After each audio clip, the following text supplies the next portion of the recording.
All right, so we have another practice problem. This is 12.2 practice problem number 2, right out of the textbook. All right, so we got copper metal reacts with sulfur to form copper sulfide, copper 1 sulfide. So we have copper metal plus sulfur to form or produce copper 1 sulfide. Now, it's copper 1 plus, and sulfur is in group 16. So like oxygen, it is a 2 minus. So we know that this formula is going to be Cu2S because it takes 2 coppers to balance out this 1 sulfur. Zoom.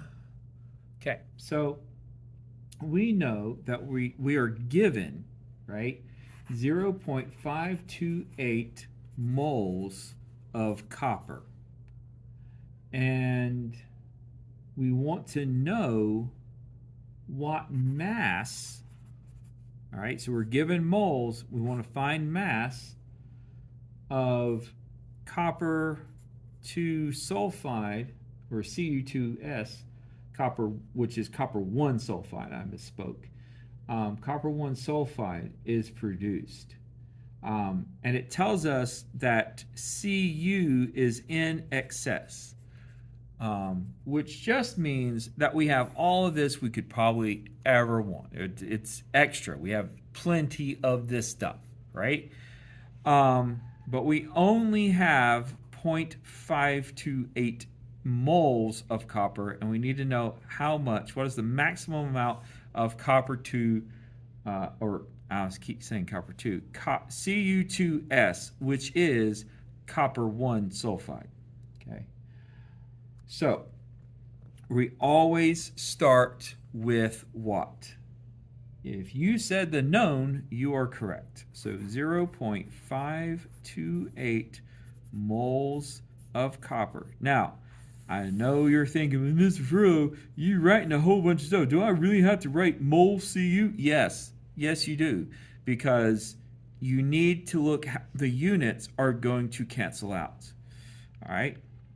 Now, I need to get from moles of copper to mass grams of Cu2S. All right? So the first thing I got to do is I got to convert from moles of copper to moles of Cu2S. All right? So I'm going to put mole of Cu down here and mole of Cu2S up here. Now I hear you. You're like, Mr. Furlow, how do you know that copper went on the bottom and copper sulfide went on top? Well, I'm glad you asked. I know that because I want these two things to cancel out. Okay, so I know this has to go on the bottom. And if this is on the bottom, this has to be on the top. Now I look at my equation. It looks like this equation is not balanced. So let's see here. I have 2 coppers over here, so I need 2 coppers over here. Now it's balanced. I have 1 S and 1 S. All right, it's a balanced equation now.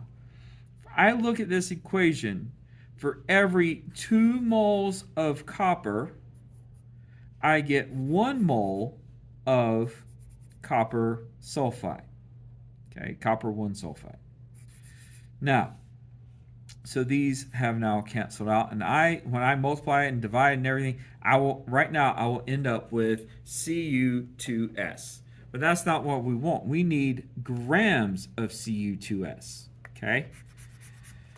So we look at, we know that 1 mole of Cu2S is going to have a mass. So we're going to put moles down here and grams of Cu2S up here.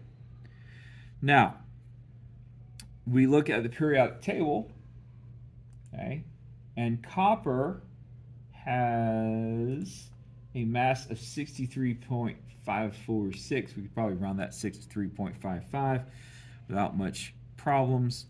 All right, Now that's just copper though. So I'm going to do it up here. Cu2S equals 63.55 times 2. Why is it times 2? Okay, it's times 2 because it's Cu2S. So I have to multiply the average atomic mass of copper. And then I'm going to add to that the mass of sulfur.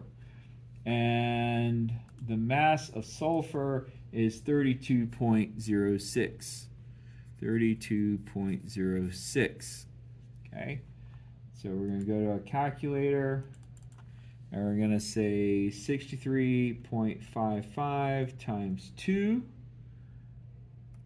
All right, and then we're going to add to that 32.06, and that gives me a molar mass of 159.16. So I know that 1 mole of Cu2S will have a mass of 159.16 grams of copper 2S. Now, these cancel out. So when I multiply across the top, multiply across the bottom, and I divide, I will be left with grams of Cu2S, which is what we want. Okay? So now we're going to say, let's see everything here. All right, so 0.528 times 1.59, that's, no, 159.16. And that's going to give me 84.04 grams Cu2S. But I'm not done yet, because look, I still got to multiply across the bottom. 2 times 1 is 2. So notice there's no units in the denominator because they cancel, everything canceled out. All right, so now we say 84.04 divided by 2 is going to give us 42.02 grams of Cu2S. Okay, and so there's the answer. All right, so when you're doing this kind of thing, just remember that you're going to start with what you're given. You're going to use a mole ratio to convert from 1 mole to the other mole, and you're going to convert using the molar mass from the moles to grams. All right? All right, I'll see you in class.